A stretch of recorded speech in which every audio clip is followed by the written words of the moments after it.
Threads, sebuah aplikasi, sebuah sosial media yang mirip banget sama Twitter dan ramai-ramai banyak orang bilang bahwa ini aplikasi, ini sosial media bakal segera mengalahkan Twitter. Tapi kalau gue lihat di kiri kanan, masih ada nggak sih yang main Threads? Apakah banyak dari kalian itu masih menggunakan Threads? Dan kalian ngerasa nggak sih kalau Threads itu sebenarnya makin kesini makin ditinggalkan? Apa sih yang menyebabkan kegagalan dari Threads ini?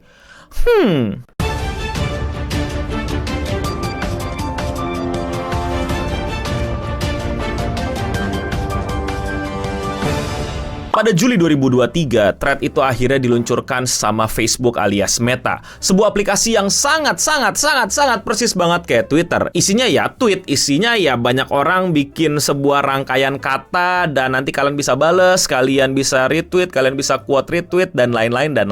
Ya persis Twitter banget lah pokoknya. Tapi bedanya ini bukan dikepalai oleh Elon Musk, melainkan sama Mark Zuckerberg. Waktu pertama kali muncul, banyak sekali orang itu berbondong-bondong pindah dari Twitter ke Threads. Dan alasannya itu beragam, tapi ada satu alasan, faktor X, yang paling mempengaruhi munculnya Threads ini itu cukup bombastis, alias faktor pendukung yang mungkin tanpa diduga hadir dan dieksekusi dengan baik, yaitu adalah down-nya Twitter. Jadi kalau nggak salah di Juli Twitter tiba-tiba down, banyak orang nggak bisa login, banyak orang nggak bisa masuk, banyak orang tiba-tiba ke lockout, yang masuk pun nggak ada tweet masuk. Intinya sistemnya kacau balau. Itu adalah masa-masa transisi Elon Musk beli Twitter dan banyak mecat-mecatin dan banyak bentin orang. Intinya lagi masa-masa kacau balau Twitter pada saat dibeli 100% sama Elon Musk lah. Yang intinya orang kesel Twitter nggak bisa login, terus tiba-tiba Mark Zuckerberg kayak bilang, cuy, Twitter lo nggak bisa login. Ahai, tenang aja, udah sini buruan cobain Threads. Persis kayak Twitter, lu cobain dulu cuy. Yang penting login dulu, ya nggak sih? Ahai. Dan pada masa itu loginnya juga gampang banget.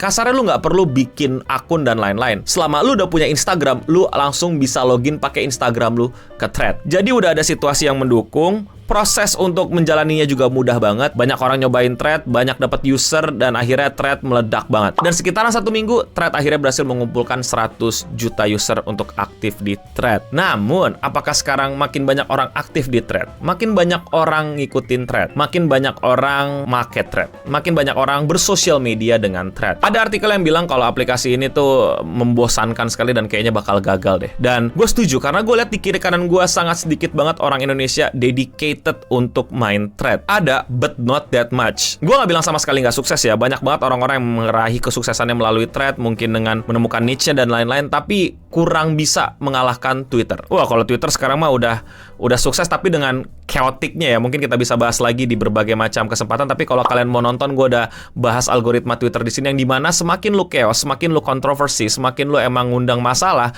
Twitter akan algoritmanya berpihak pada lu dan lu akan semakin mendapatkan banyak traffic. Dan itu sampai sekarang masih terjadi. Bagaimana dengan Threads? Threads bener-bener cuman copy Twitter. Banyak orang yang bilang apa yang bagus dari Threads adalah orang-orang Twitternya banyak yang nggak ikut pindah ke Threads. Para troublemaker, para orang-orang yang rusuh, para orang-orang yang mungkin dibenci atau villainnya di Twitter itu pada nggak ikut pindah ke Threads. Perusuh-perusuhnya itu pada nggak ikut pindah ke Threads. Padahal logikanya, ya one day juga mereka pasti akan ikut juga dan bisa tiba-tiba pindah, terus lu pindah lagi ke Twitter dan lain-lain. Bolak-balik aja terus kan. Ya tapi itu salah satu poin lah. Maksudnya preferensi orang gitu, selera orang gitu, dan subjektivitas mereka ketika mereka nyobain Threads, apa yang membuat mereka Threads nyaman di Threads, banyak yang bilang seperti itu dan oke-oke aja. Tapi lu sadar gak sih kalau Threads itu minim banget inovasi, minim banget hal yang bisa membuat Threads itu menjadi spesial selain sedikitnya orang-orang rusuh di Twitter di Threads. Bener-bener ngikutin Twitter aja, bahkan gak lebih lengkap daripada Twitter. Dulu gak bisa DM, sampai sekarang search-nya juga kurang bagus, dan bahkan sampai sekarang gue gak nemu, mungkin gue yang terlalu ngaco dan gak paham dan boomer banget gitu ya, gak ngerti cara ganti tab following gue gitu loh. Maksudnya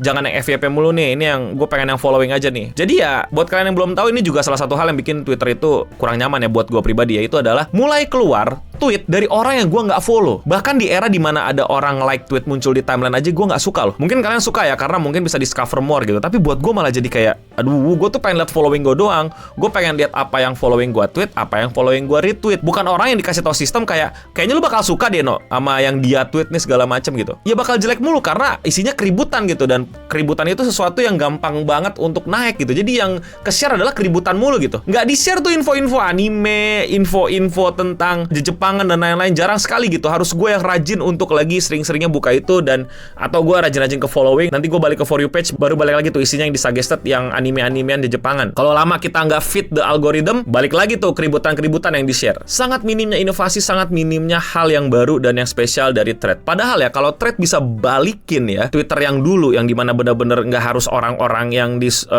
gua nggak follow tiba-tiba keluar, gua rasa pasti akan ada something yang beda, something yang membuat orang kayaknya lu worth it untuk kita main di thread deh. Itu opini gua banget ya, kayak itu yang bisa bikin diri lu spesial gitu dibandingkan Twitter. Tapi ya lu cuman ya literally tiruannya Twitter. Bahkan secara algoritma ya, ini lu pada juga pasti ngerasain gitu. Kalau lu buka thread sekarang juga pasti keluar adalah bukip. Asli yang keluar itu spam-spam gak jelas, cewek-cewek OF, cewek-cewek e-girl dan lain-lain. Padahal gue pakai thread aja belum selama itu sampai yang keluar e-girlan. Dan ini nggak terjadi di gue doang ya. Gue mengerti algoritma. Kan lu bilang algoritma tuh apa yang orang suka, apa yang orang tonton apa habis. Iya, gue tahu. Justru karena gue tahu itu, gue merasa aneh sama algoritma ini. Woi, gue kan nggak suka sama konten-konten kayak ini. Kok lu malah sajiin gitu loh? Ya makin gue tinggalin nih aplikasi, iya nggak sih? Sebel banget gitu kalau buka di kereta musik keluar yang kayak begituan gitu kan, kayak yalah ini gue nggak mau lihat ini kenapa dikasih. Dan gue jarang sekali ketemu thread dari temen gue gitu, tweet dari temen gue di thread gitu, yang keluar malah orang asing mulu. Ini siapa? Inilah tips pakai chat GPT, inilah tips lu memanfaatkan AI. Kenapa yang ini gue boleh lihat temen-temen gue nge-tweet apaan? Jadinya ya gue nggak punya alasan kuat gitu untuk stay di thread gitu. Ilmu apa, entertainment apa, atau relation apa yang bisa gue dapatkan spesial dari thread? Nggak ada. Tapi secara data kocaknya katanya usernya makin banyak. Tapi ini data gue juga curiga agak aneh. Karena kenapa? Seperti yang gue udah singgung di awal, bahwa kalau lu buat Instagram, lu gampang login ke thread. Dan gue yakin ya kalau lu bikin Instagram sekarang pasti kayak ada semacam suggestionnya untuk lu buat thread juga ya segala macam. Itu biasa lah, kayak zaman-zaman dulu kita nginstal aplikasi, kita nginstal antivirus, lu mau install anti spyware juga kayak gitu aja. Tapi gue merasa tetap nggak spesial gitu loh, tetap nggak kemana-mana. Ya user nambah gitu, tapi apakah orang makin banyak yang aktif? Atau yang makin banyak aktif ya orang-orang yang sadar gitu, oh kalau kita bikin konten-konten bukip atau OF tersebarnya gampang nih di Instagram, bukan Instagram, di thread. Jadi makin pada bikin thread. Dan nah itu tuh Instagram, lebih enak ngepoin temen lo, lebih enak dapat update tentang temen lo itu dari Instagram daripada dari thread. Nothing special. Dan bahkan beberapa fitur kalau kalian tahu di Instagram itu kayak auto post juga ke thread, jadi seakan-akan thread aktif tapi isinya tetap menurut gue padang pasir. Tidak ada inovasi, tidak ada yang spesial. Thread gagal menggulingkan Twitter, padahal dia punya kesempatan untuk tidak menjadi membosankan, tapi untuk mengembalikan kejayaan Twitter pada masanya. Era di mana gua cuman lihat yang gua follow, bukan yang populer. Bikinlah yang populer nggak apa-apa gitu, tapi dibagi 3. Ini teman-teman lu, no. Nah, kalau ke populer baru lu geser, no. FVP TikTok nih, no. Ini adalah yang close friend nih, yang benar-benar ini lu gitu kan. Kayak it's a very simple mechanism, tapi sampai sekarang entah kenapa orang-orang maunya FYP mulu ngikutin TikTok, padahal TikTok itu menjadi beda karena dia punya sistem yang baru. Terus lu malah pada main aman untuk ngikutin sistem yang paling sukses sekarang, dan lu nggak mendapatkan kesuksesan itu. Kan ironi gitu. Kenapa nggak ada evaluasi gitu? Ya kurang lebih begitu menurut gua thread. Sekalian masih main thread nggak? Coba komen di bawah apa yang membuat kalian masih main thread. Gua sendiri belum bisa menemukan kebahagiaan untuk main thread. Hal yang spesial dari thread, kalau kalian mungkin bisa suggest gua, no, lu follow orang-orang ini keren banget di thread. Ya mungkin gua akan follow, tapi ya itu betanya udah gua follow nggak bisa keluar di feeds gua. Ngapain kan? Kacau kan? Nih gua buka thread nih ya. Pasti yang keluar bukan gua follow dan kayaknya nggak cocok sama gua ini. Apa nih? Nih, stop wasting time creating content. Here's how to. Awalnya aku membuat thread cuma 17 followers dan sekarang sudah 6.000 followers. Inilah caranya. Nggak perlu Nih scroll lagi nih. Masih belum following gitu. A good camera for ini masih following. Nah, ini baru akhirnya keluar nih, Benak Ribo. Itu pun nge-reply dia, bukan yang kayak apa tweetnya dia. Ini juga siapa nih? Swear, bantu gua. Dan tentu saja koreksi gua di kolom komentar di bawah kalau ada yang kurang, atau kalian mau adu argumen, kalau kalian mau ada kritik buat gua, silakan di kolom komentar di bawah. Kalau kalian suka sama pembahasan sosial media kayak gini dan kalian mau support gua, jangan lupa klik tombol subscribe di bawah. Dan ya, sekian seputar internet untuk episode kali ini. Gua udah Bening pamit undur diri, dan untuk kita semua, stay clean and sound.